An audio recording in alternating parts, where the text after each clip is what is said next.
जैसे में शरीक तमाम सामीन जम्मू कश्मीर नेशनल कॉन्फ्रेंस हमारे महबूब लीडर अहमद अब्दुल्ला साहब उमर अब्दुल्ला साहब दावा दिया, वो पीछे नहीं रहे। फिर याद आता है हमें साल 2000 जब मेरे कई सारे साथी उस वक्त एमएलए थे, मिनिस्टर थे, असेंबली ने अंदरूनी खुद मुख्तारी का रेजोल्यूशन पास कराया, मरकज घबरा गई, नेशनल कॉन्फ्रेंस को कमजोर करने की साजिश रचाई गई, एक नई तंजीम को उस वक्त वजूद में लाया गया। उस नई तंजीम को कायम करने के लिए सबसे पहले आपके साथ का एमएलए, और मकसद यही था कि नेशनल कॉन्फ्रेंस की आवाज जो है उसको कमजोर किया जाए, कश्मीरियों की आवाज जो है उसको दबा दिया जाए। नई तंजीम बनी, हालात आपके सामने, और उसके बाद फिर जब 2019 हुआ और हम सब बंद थे, कोई घर में बंद था, कोई जेल में बंद था, कोई गेस्ट हाउस में बंद था, दोबारा मरकज की कोशिश रही कि नई तंजीम को जन्म दिया जाए, नए लीडर पैदा किए जाएं। जब यहां एम्बेसडर भेजे गए, उनके साथ मुलाकात करनी थी, जब 5 स्टार होटलों में इन लोगों को दावत देना था, तो कौन आगे आगे? एक बार फिर आपके साथ का एमएलए। जब मेरी हुकूमत थी और मैं मुख्य वजीर आला था, ये मेरा इल्जाम नहीं है, उस वक्त के आर्मी जनरल जो चीफ ऑफ आर्मी स्टाफ थे, उन्होंने इंटरव्यू में कहा कि हमने यहां के नौजवानों को खरीदने के लिए टंगमर के एमएलए के हाथ पैसे दिए।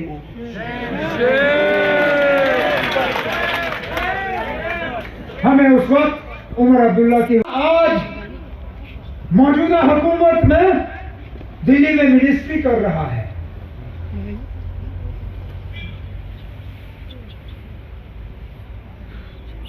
झूठ क्यों बोलेगा? कहने का मतलब मेरा ये, हमारे सरकारी मुलाजिम बिना किसी कार्रवाई के उनको नौकरी से निकाला जाता है, मामूली से मामूली इल्जाम के बुनियाद पे लोगों के घरों के ऊपर बुलडोजर चलाए जाते हैं। उस वक्त इनको कोई परवाह नहीं होती, लेकिन यहां जिस आदमी को गुनहगार पाया गया, उम्र कैद की सजा सुनाई गई, रजौरी के 3 लोगों का कत्ल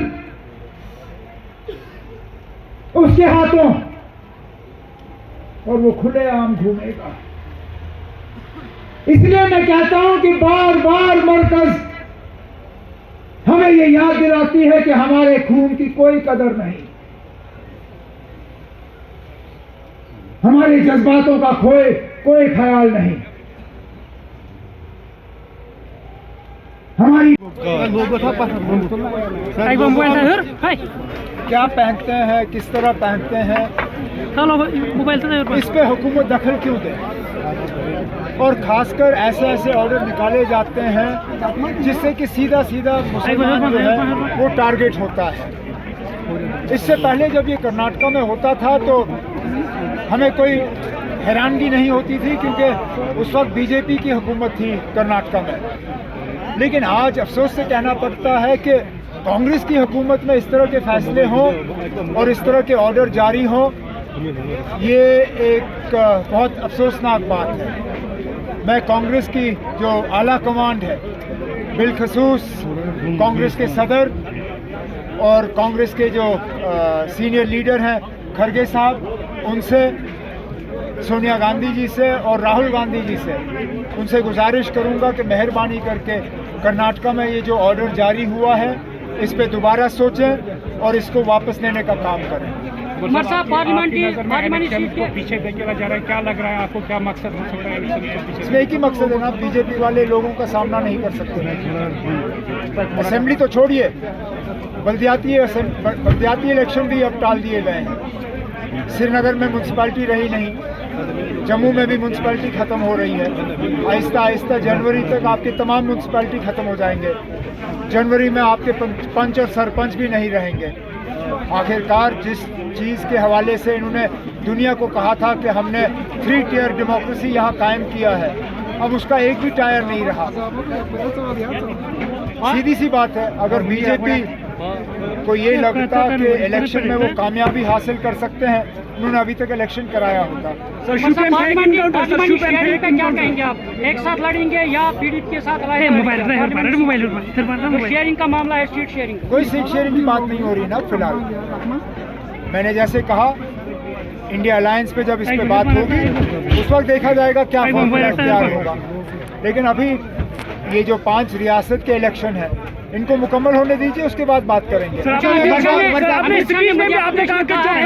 आर्टिकल 370 को जब खत्म किया गया है और उससे पहले मुल्क अधूरा था, अब मुल्क जो है वो जुड़ गया है, एक मुकम्मल मुल्क हो गया। क्या कहेंगे इस इलेक्शन? कुछ नहीं कहूँगा सर। कल जो आपने अपनी स्पीच में भी कहा कि जो कल मेजर ने जो की आम लोगों की जो फेक इनकाउंटर में हत्या की थी, उसको कल बेल दी गई।